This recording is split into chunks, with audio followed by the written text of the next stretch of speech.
Here we have the Obersalzberg, which is a cable car which goes up to the Obersalzberg. And here we have the road which goes up the Obersalzberg. It's pretty steep. You can see there 24%. So take a bit of getting up. You'll need an electric bike for that. Seems a bit strange. I was here only 5 days ago and it was covered in snow. Anyway, it looks a bit different now. And the reason I'm filming this is for this reason. This building here was the first SS guard post. It was one of 3 you had to get through to get up to the Berghof and Hitler. Now, let's have a look at this position within the town. So there's Berchtesgaden, and here's the road which sort of leads around it. Down there we've got the salt mine, and in the left hand side we've got the railway station. So it's a pretty important road. But here in 1937 this building was put here to keep the riffraff out. Hitler was not a man of the people, but what happened? He rented the place here, then he bought it in 1933.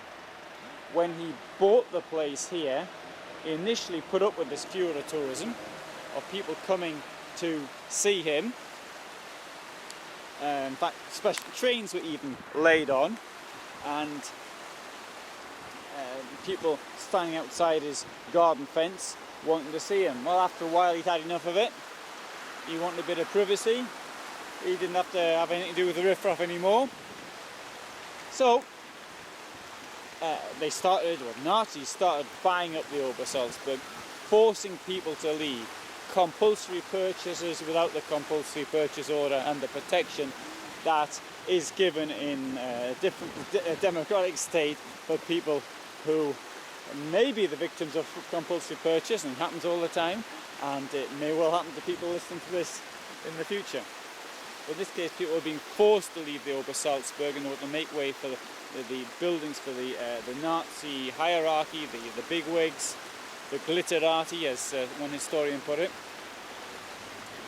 And they were forced to leave. One family, I saw a daughter giving an interview, and she said that her father was threatened that if they didn't go down to notary and sign his property away, he would end up in Dachau. Other people who were forced to leave are poor people, and the money they give them it was nowhere near sufficient to cover the value of the property or even their debts or the losses they would suffer for losing their business, because most of them lived off the land.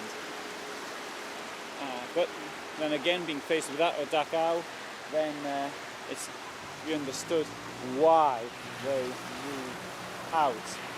Hitler did buy the place he used to rent, and then he converted it to the Berghof, and I'm sure he paid the proper and correct price for it. But when Martin Bormann started trying to make this a private area for Hitler, it ceased to be the case.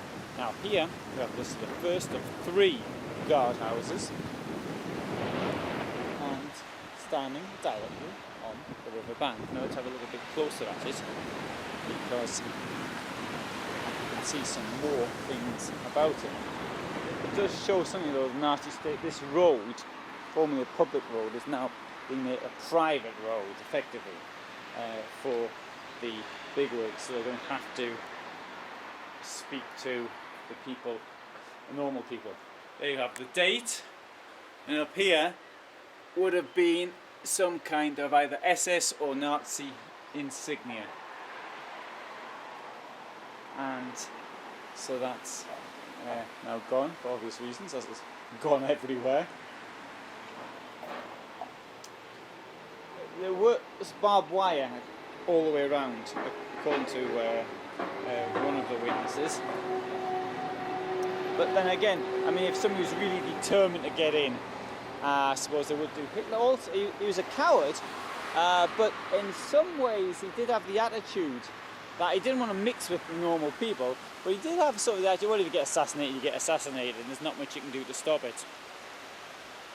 And so that's, for example, when he did drive around with an open car, although the open car itself sorry, the beginning of Dry Row. I know McCarthy put a stop for that not long into the war. That supercar was supercharged. It had the tyres had 20 chambers in them, and this is something I thought of as being relatively modern, but that existed 80 years ago.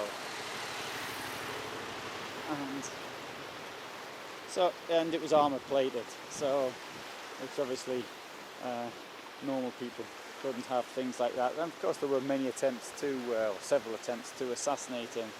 The closest being in Munich in November 1939, when a bomb was set off in the celebrations of the anniversary of the attempted coup of 1923. Best known as at his other headquarters at Rastenburg, 20th of July 1944. I think I'd like to mention the Smolensk attempt as well, because there was 2 attempts there made. One was supposed to gun Hitler down at a meeting in Smolensk in March 1943, and then there was an attempt to put the bomb on the plane, British-made bomb, and the bomb didn't go off. So Hitler, and there were other attempts as well, but they're the best known ones. Look at the side of the road as well.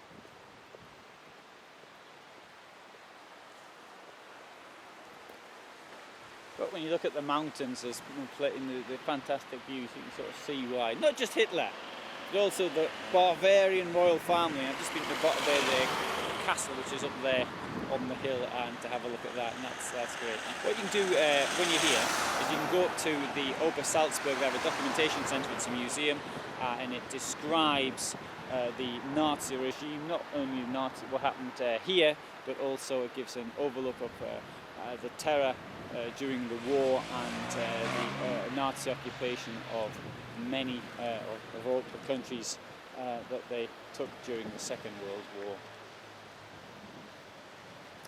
In Obersalzberg, however, I need to point out there isn't a great deal to see as such, because most of it was destroyed after the war. You can, however, see the Eagle's Nest, which is right at the top, and you can't see it from here, but it's right at the top up there. Folly, built by Bormann 1936 to 39, and that's intact, but Hitler only went there 12 times. Eva Braun used to use it quite a lot though. So, this is me in Berchtesgaden, signing off.